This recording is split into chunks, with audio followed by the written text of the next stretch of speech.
So today we're going to go through client groups, client types, and statistics.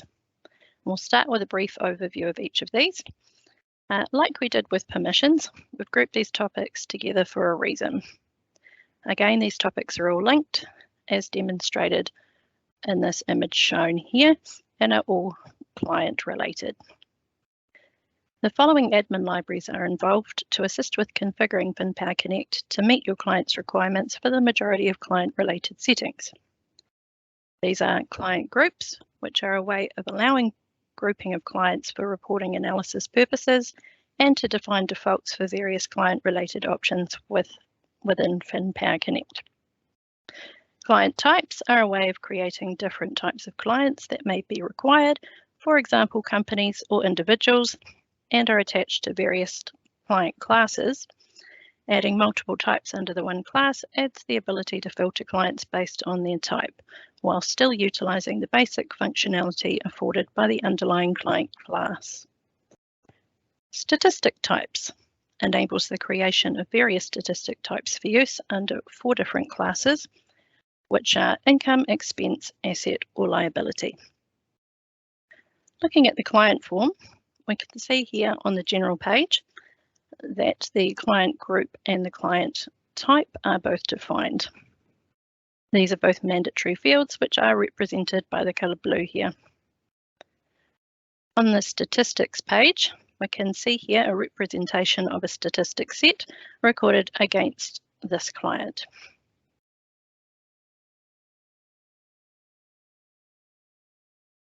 Covering each area off in a little more depth now, we'll start with client groups.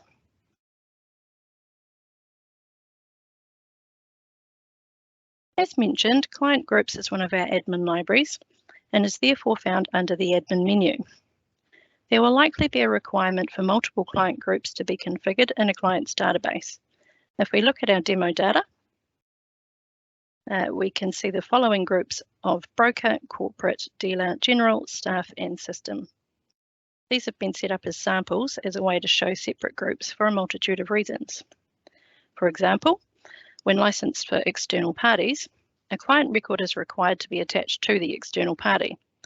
And because some of the client group settings govern mandatory fields, you'd need to have a separate group if your client didn't require a particular field for that group. Statistics is a good example, as it's unlikely that you would require these for your dealers or brokers. You may, however, require identification, depending on how your client chooses to operate their business and what they choose to use in FinPower Connect. Having separate client groups is also handy for filtering for all sorts, like reporting, as we covered in training session 6, controlling which users can see clients under certain client groups. Within the client group, you'll find most of the client-related settings. And I do say most because there's settings hidden everywhere. But on the general page, you'll find the location to set the description and the code as is standard throughout FinPower Connect, but also it is possible to set a prefix for the client codes in this group as a default. For example, BR for broker, followed by some numbers, will set the next client code in sequence for each new client in the broker group, like this example here, BR10000. If we look back again on this form here, we can see the next code is going to be BR1001. It can be useful to use a prefix like this as an instant visual aid to the end user to show which group the client is in without having to navigate to the general page on the client form. If nothing is set, the equivalent global settings option will be used instead. You're also able to set the default for general and marketing communications to be ticked on or off for this client group. This impacts the new client wizard on the tax and other information page, as shown in this image here. When you go through the wizard, all of these will be ticked on already. Next is the new client wizard page.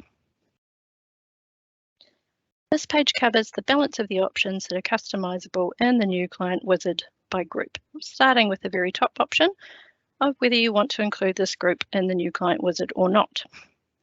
Typically, you'd exclude things like your brokers or dealers, which means your end user in a normal client, adding in a normal client, won't be able to accidentally select broker or dealer as the client group. A client record for broker or dealer, is normally created automatically when you're adding a new external party, based on the type of external party selected. External parties themselves will have their own session. Under the Pages to Include section here, you can control which pages appear in the new client wizard. This would be based on what your client requires the end user to capture during the process of onboarding a new client. As an example, for your general group of clients, it may be required to have the web access page. This enables the end user to set the new client up for online access to their Client Connect portal, as example, whereas you may not want that page to be available for all client groups. Under the new Client Wizard options for individuals and organisations, you can choose some of the key fields, whether they're mandatory or not. Again, depending on the client's requirements, and due to some of the more recent anti-money laundering legislation in New Zealand and the global tax laws known as FATCA and GATCA, involving worldwide tax reporting, in most cases for your main client groups, you'd expect the IRD number or relevant country's tax equivalent and company numbers to be mandatory. This helps with compliance and record-keeping purposes and to ensure the end user is prompted to make sure that these are recorded. This does, of course, still come down to the client's preferences and their business practices, but it's a good thing to be aware of when completing the initial setting up of Empower Connect for our new clients. Another quick point I'd like to make is that this is another area of Empower Connect with options that change depending on what country your database is set to.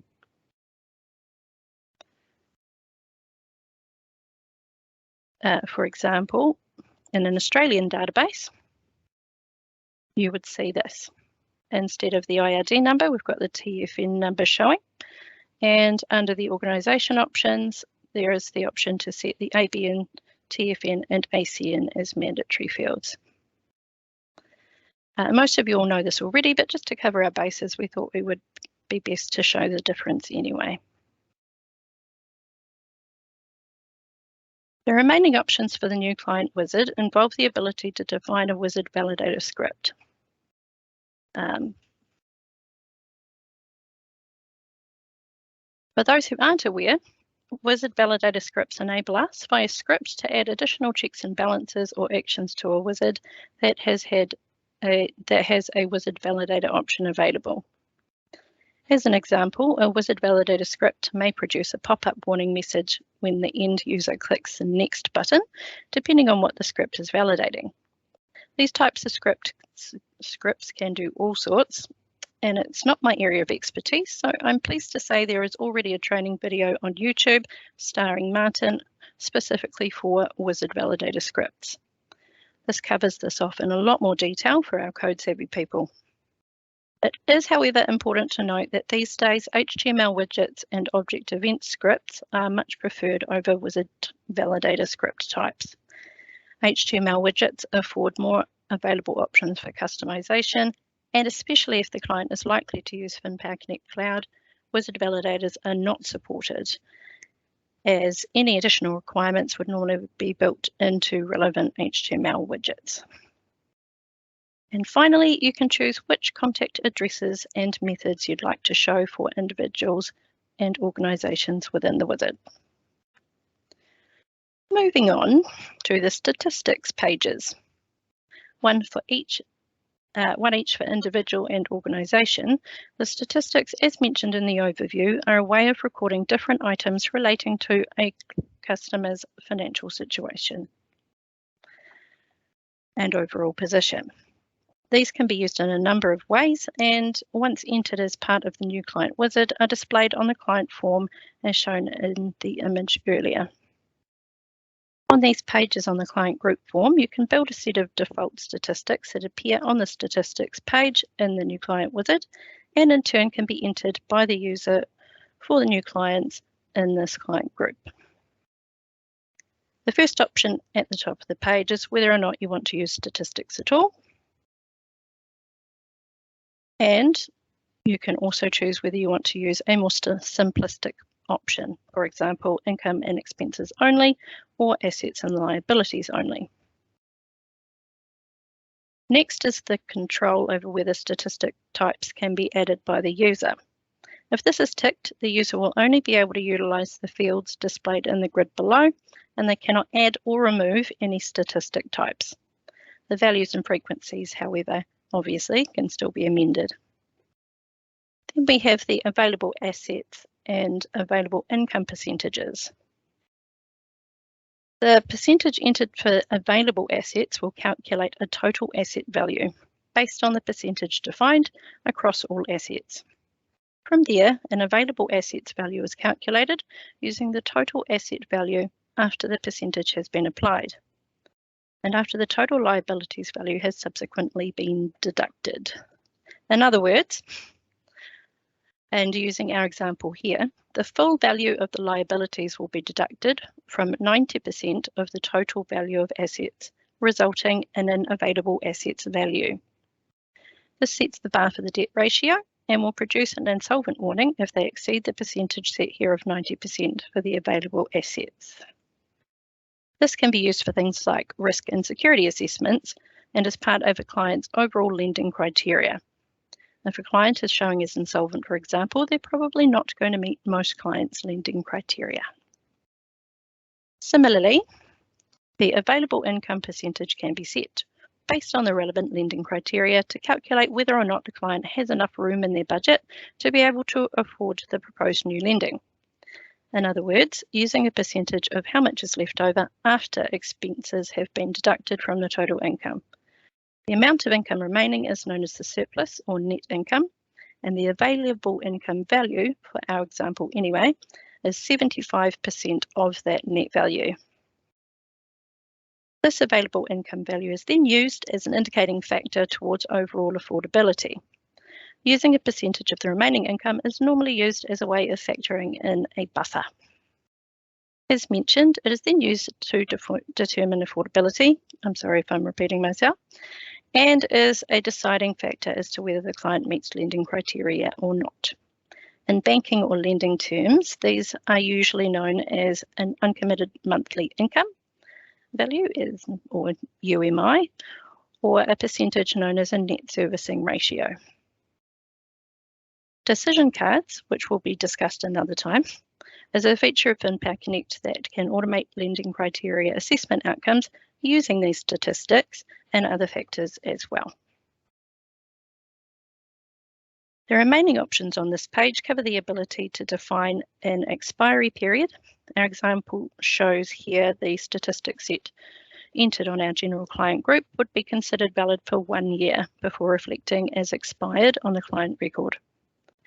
There is also the ability to have a summary script overrider set, and of course our grid down the bottom here to set default statistics as mentioned. This grid operates the same way most grids do in FinPower Connect. And in edit mode, it's really easy to add another one in here. You simply click the last blank line in the statistic column and you'll see this drop-down list is available. This list is the statistic types that we mentioned, which we'll cover off further down in the session. But if we go ahead here and select benefit, you'll notice that the class and the description are pre-populated automatically for you. You can then set a default frequency. For benefit, it would normally be weekly in New Zealand. And if you wanted to, you could set a default value. Default values can be useful as some lenders have a list of averages for things like power bills. They may wish to have in there as a prompt or a guide for when the end user is asking their client about their expense spending, and to use as a default if the client is unsure initially of what the regular cost is. Again, this is one of those decisions that is entirely dependent on the client's own business rules, processes and practices, but I wanted to provide a little bit of context to this area today. Deleting a statistic from your client group is really easy. You simply highlight the whole line and click the delete button on our button strip down here. All of our usual tools live here, like moving up, down, cut, copy, paste, importing and exporting. I'm just going to add my benefit back in here. Once we save the record, if we do it properly, you'll notice that it reorganizes the list to add our friend benefit here under its class of income. The statistics organization page is exactly the same, but is available to enable setting a completely different group of default statistics, which makes perfect sense given the likely variance in not only lending criteria, but in income types and the way the client receives documented financial information. For example, a set of financials prepared by an accountant versus bank statements and payslips. Again, this sets default options for the new client wizard for the statistics, so it doesn't control completely the full extent of a lending criteria, but allows customization to make things easier for the end user for entry of information and seeing any initial warnings like the insolvency one mentioned earlier. The next page is identification, where you can choose whether or not this client group uses identification at all. You can attach a decision card for scoring purposes, which I believe is common practice in Australia using a 100-point check system, as shown by our wee example here. An expiry period for the decision card itself can also be set. This can aid with end users, getting the end users to prompt the client down the track for updated identification details where required. Next, we have the documents page. This one is relatively self-explanatory. It's where you can set if the document is available to this client group when using the send document function from the client form.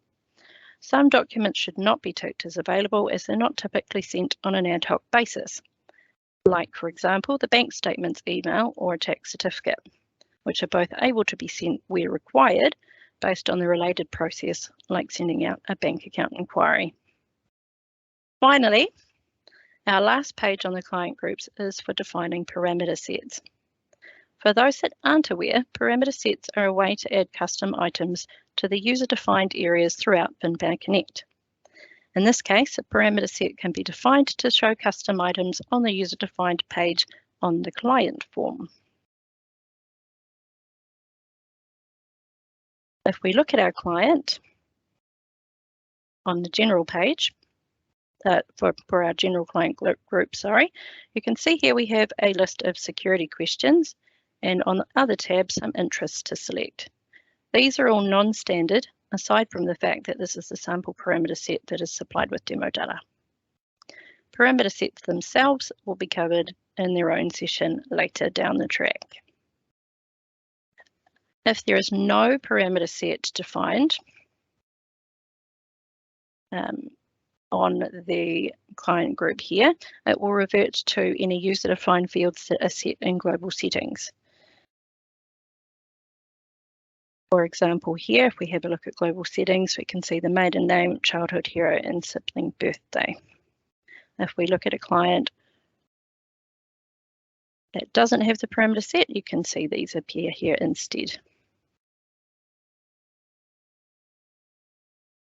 Congratulations if you're still with me. That section was a bit of a large one.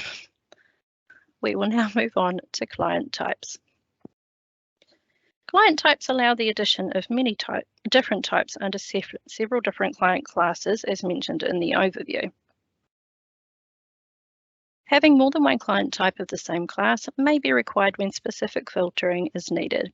As an example, client types are available as a range filter on some reports, like the client list report, where you may only want to return a list of clients of a company type or produce a list of every client that is a type of deceased individual. or where different options are desired, such as whether or not to use credit bureau monitoring, and which tax categories are available to be used or set. As you can see, there isn't a huge amount of client type specific settings, but one of the most important things to cover here is class. There are different classes available that are again relevant to the country the database is set to. Help has a list of these classes. It is represented by this image here. And each client class potentially has some differences within FinPower Connect in the background. A clear-cut example of this is the class of deceased individual. If we take our poor dearly departed Mr. William Charles Brown, for example, when the client form is in edit mode and you change the type from individual to deceased individual, on saving, a pop-up alert message appears asking if you would like to untick the marketing communication flag, which makes a lot of sense in this context. Disclaimer, no real humans were harmed in the making of this video. Fake Mr. Brown is alive and well, I think. Once saved, there are notable changes on the client. For example, at the top here, we now get this big brown banner and a wee little forget-me-not flower, indicating straight away visually that this is a deceased person. And this also indicates that appropriate steps should be taken. A warning is also displayed on the client key details summary page.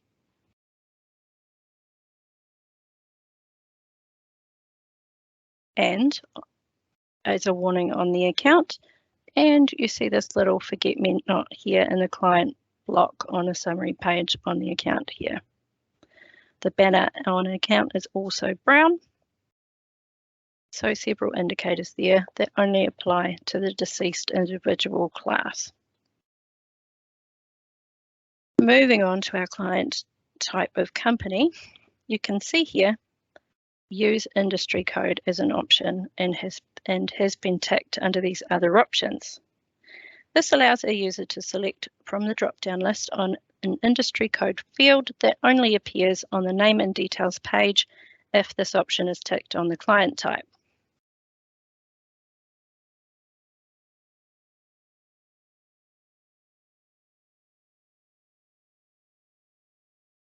As you can see here, a list of industry codes will appear, and in this case, it's using an information list. You can open the information list itself by clicking on this little icon next to the drop-down list. Information lists are another admin library where you can customize lists depending on a client's needs. Some, like this, are a system list and are hard-coded for use in certain areas of FinPower Connect. Others are custom lists that you can create and define in various places, and we'll go through that in more depth in a future session. As touched on already, the general page for the client type is whether or not to use credit bureau monitoring. Like the industry codes, the monitoring will only appear if this option is ticked. It also requires further configuration on the cost center for the relevant credit bureau. In our example here, we can see the monitoring displays on the key details page on the client form where it can be started or stopped. On the cost center itself, using Centrix as an example, over on our options page, you need to make sure that Enable Consumer Monitoring is ticked, that your cost center use service option is ticked, and that the cost center itself is active. There will be more on cost centers in its dedicated session next week because it is a fairly large area all on its own. Finally, you can set the available tax categories for your client type. This will be based on the type of entity your client is. For example, companies using company rates as stipulated by your country's governing tax body. For example, the Inland Revenue Department in New Zealand or the Australian Taxation Office in Australia. These rates are used for investment type products where tax may be payable. Once set, you can now see, if we navigate to the tax and banking page on the client form, if we click the change button, the only tax categories available are the ones that we selected on the client type.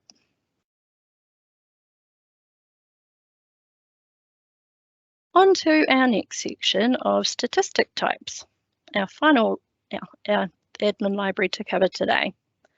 We've already covered where these appear for further configuration and use within FinPower Connect, so this section is specifically on adding the different types themselves.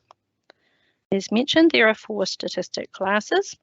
These are income, which is generally monies earned through employment and investments, for example, wages or salary earned or interest on an investment, etc. Expenses, which are costs incurred by the client, such as things like insurance rates, power costs, and motor vehicle expenses. Assets, which are any items of economic value owned by the client, especially those which could be converted to cash. Examples include bank accounts, a house, motor vehicles, and other personal property. And finally, liabilities. Liabilities are the client's financial obligations or debts, for example, a home loan, credit cards, buy now, pay later accounts, personal loans, or hire purchase agreements. As many statistic types as needed can be added of each class in order to separate items on a statistic set. This is particularly useful for classifying different types of income, as an example, where the lending criteria might stipulate specifically that only a certain percentage or value can be considered usable as an income in a servicing calculation. A common example of this is border income. Most major banks, in their own lending criteria, heavily reduce the value used for border income, as it is not typically considered an overly reliable or guaranteed source of income, making a potential deal riskier overall if the servicing is heavily reliant on it. A client may choose in that instance to set the verification to mandatory as a way of adding a check and balance approach for when the user is entering the statistic. They may also set a rule on a decision card to factor in the policy on border income to ensure the correct value is used when determining a pass or fail outcome. We can see here in our sample list of statistic types that we have a range available that can be used as a base to build on. In terms of the other settings on the statistic type form itself, there are options to add groupings, which again is facilitated by a system information list like we saw with industry types, and again for an analysis list, which can be utilised in different ways. The minimum allowable value can be set per annum, as I touched on earlier. Lenders that have a set of average statistics for expenses like power bills may choose to set a minimum here to ensure that at the very least their approved minimum average spend for a household, for example $350 a month, is used in the statistic set to potentially prevent users or their customers from entering an unrealistically low figure, like $2 a month, for example.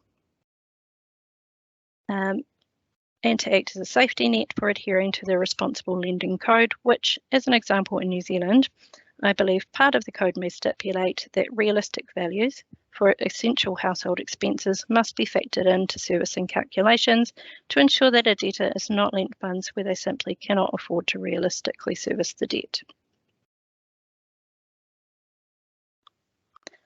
This example here shows where I have tried to enter a monthly amount of $250 and we've received the pop-up warning that says the power bill average monthly must have an annual value of at least $4,200.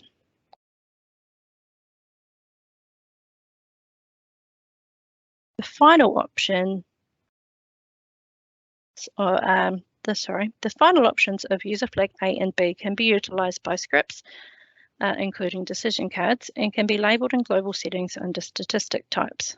which helps the end user see the purpose it has been decided to be used for, as you can see by my super discrete label of tick box label change example for user flag A.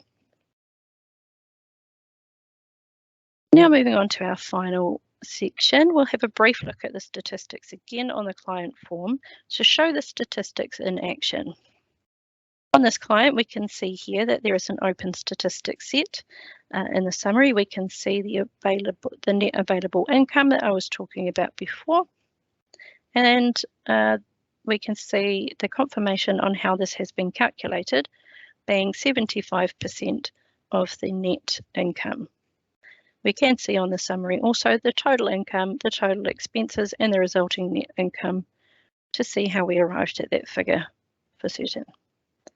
The same goes with the assets and liability side of things, resulting in our debt ratio of 42.47%. Because the statistic set is open, we can still edit it by drilling down and clicking on the edit button. If we go to the next page, we can have some fun by wreaking some havoc to change up her situation a little bit. And I missed out that first page. So if we drastically reduce her income, for example, we can now see that she's in the red. Same goes when we reduce her asset value, also in the red. If we then save that, we can see now on the summary page the insolvent warning that I was referring to. We can also see a horrendously unhealthy looking debt ratio here and very negative available income. In this state, we'd want to hope she would be declined. On that note, if we ran a decision card based on this statistic set, the result may look a little bit like this. This is a very simplified example here, but we can see that the result is a clear fail, and we can see why. If we go back to the client form, you can see that we still have the older statistic sets here, which can be a really good as a comparative tool.